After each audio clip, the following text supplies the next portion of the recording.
नमस्कार, राधे राधे, जय श्री कृष्णा। कैसे हैं आप सभी? एक बार फिर मुस्कुराइएगा, आप उत्कर्ष के साथ हैं। आप मुस्कुराइएगा, आप हिंदी मित्र सुनील खोखरिया के साथ हैं।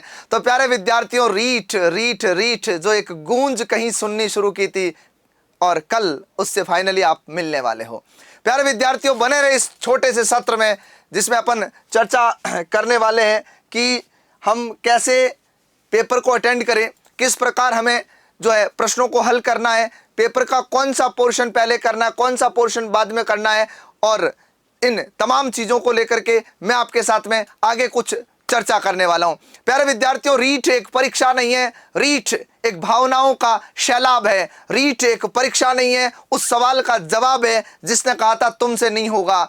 और मैंने कई रातें जाग कर बिताई है, मैंने कई रातें जाग कर बिताई है आने वाली इस महान सुबह के इंतजार में। तो प्यारे विद्यार्थियों, वो सुबह भी होने वाली है और उसको जवाब भी मिलने वाला है जिसने कहा था तुमसे नहीं होगा, जिसने तेरी असफलताओं को देख करके तुझे ठुकरा दिया। और किसी ने ठीक ही कहा है कि मेरी सफलता के जिम्मेदार तुम हो, कि तूने मुझे इतनी बेकदरी से ठुकराया है कि मेरी सफलता के जिम्मेदार तुम हो। जी हाँ साथियों, जय श्री कृष्णा, राधे राधे, जय श्री श्याम, जय श्री राम। और करते शुरुआत आज के सत्र की।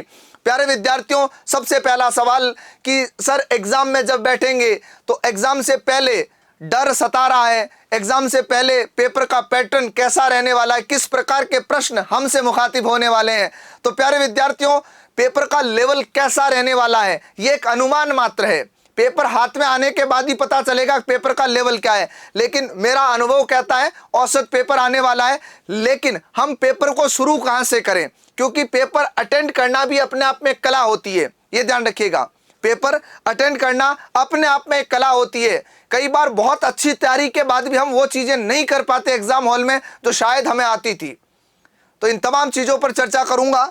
तो सबसे पहले बात करता हूं इस पेपर की शुरुआत की, कि पेपर शुरू कैसे करना और किस प्रकार करना है। सबसे पहले आपके सामने 3 भाग होंगे। एक तो होगा मनोविज्ञान, सबसे पहला पोर्शन रहेगा पेपर में आपके मनोविज्ञान का। उसके बाद में रहेगी आपके भाषा फर्स्ट और उसके बाद में रहेगी आपके भाषा सेकंड, यानी भाषा द्वितीय। पहले तो एक मैं भाषा का पोर्शन समझा देता हूं कि भाषा फर्स्ट और भाषा सेकंड अटेंड कैसे करनी है। जैसे एक छोटा सा एग्जांपल देता हूं आपको। आपके हाथ में ये पेपर होगा, आपके हाथ में क्या, ये पेपर होगा। और जब पेपर, मैं पिछले पेपरों के ड्राफ्टिंग के आधार पर बता रहा हूं, ब्लूप्रिंट के आधार पर, कि पेपर ऐसे आता है रीट का। ये पेपर जब तुम खोलोगे तो पेपर खोलते ही सबसे पहला पोर्शन आपको साइकोलॉजी का मिलना चाहिए, है ना। तो मनोविज्ञान का पोर्शन है, मान लेते हैं मैं पिछले पैटर्न पे बात कर रहा हूं, और ऐसे ही पेपर आएगा रीट का।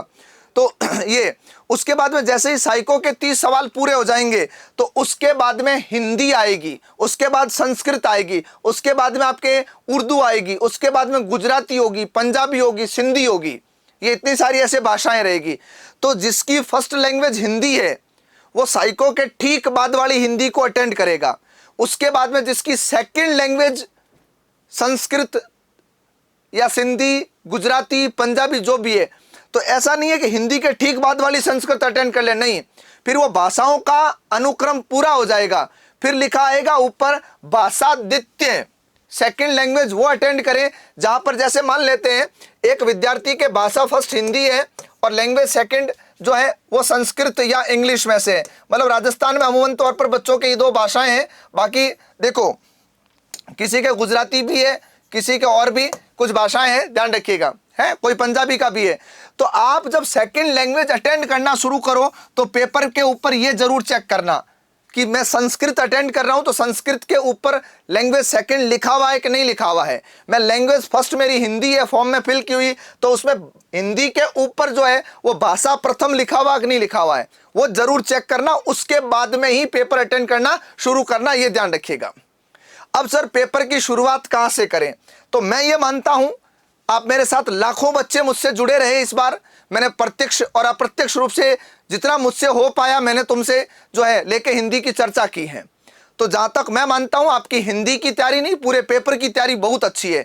लेकिन मैं मानता हूं कि तुम शुरुआत लैंग्वेज से करना और लैंग्वेज फर्स्ट हिंदी से करना, है ना। अगर हिंदी है लैंग्वेज फर्स्ट तो उसी के साथ जाइएगा। तो लैंग्वेज फर्स्ट से तुम शुरुआत करना। और जब तुम लैंग्वेज फर्स्ट से शुरुआत करोगे तो क्या सवाल जब सही होना शुरू होते हैं ना तो कॉन्फिडेंस बढ़ता है। चीजें और ज्यादा पॉजिटिव जाती है, ये ध्यान रखिएगा। और जब हिंदी सवाल हो जाए उसके बाद में आप मनोविज्ञान संस्कृत में से कोई अटेंड कीजिएगा। मतलब फर्स्ट ऑफ ऑल बात इतनी सी है कि इन 3 पोर्शन को आप अटेंड करोगे।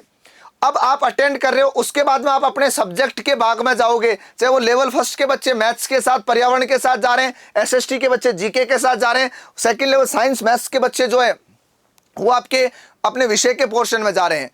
तो आपको क्या करना है, पहले इन 3 भागों को अटेंड कर लेना है। क्या करना है, इन 3 भागों को अटेंड कर लेना है। अब एक उदाहरण के लिए एक विद्यार्थी ने इन 3 भागों में मिलाकर के टोटल 72 क्वेश्चन अटेंड कर लिए, तो 72 सवाल अटेंड होने के बाद में आपको क्या करना है, वो 72 गोले भर लेने हैं।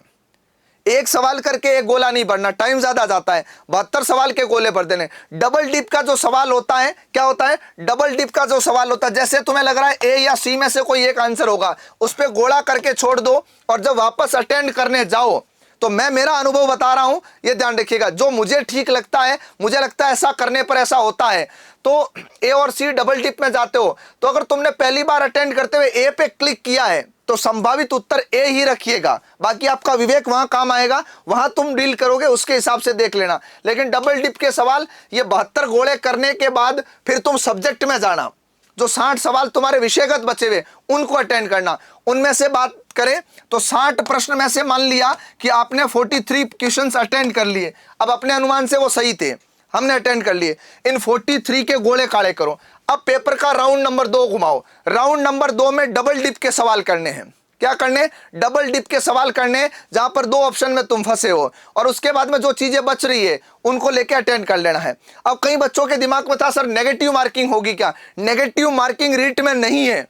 आप अगर 10 प्रश्न अटेंड नहीं करते हो या 10 प्रश्न में कोई भी गोला काड़ा नहीं करते हो, उसके बाद की स्थिति है कि नेगेटिव मार्किंग होगी, रिजल्ट पर इफेक्ट पड़ेगा, ये सारी चीजें। गोले सारे काले करके आओगे तो किसी भी प्रकार की नेगेटिव मार्किंग नहीं रहेगी। प्यारे विद्यार्थियों, किसी भी प्रकार का तनाव नहीं लेना है। मेरी तैयारी बेहतर नहीं बेहतरीन है, मेरा प्रयास बेहतरीन था, तो आपको किसी भी प्रकार के जो है कारणों से घबराने की आवश्यकता नहीं है। आप फिलहाल जो है एकदम बढ़िया तनाव मुक्त होकर के संगीत सुनिएगा, साथ में PYQs मिलाइएगा, बहुविकल्पी प्रश्नों पर चर्चा कीजिएगा, और जो चीजें आनंदित लगती है जैसे हास्य विनोद के कोई प्रसंग देखना या कुछ अच्छे मित्रों के साथ बैठ करके पॉजिटिव जो है वातावरण में बैठ के चर्चा कीजिएगा और तनाव मुक्त रहिएगा। समय से सेंटर पहुंच जाना है आपको।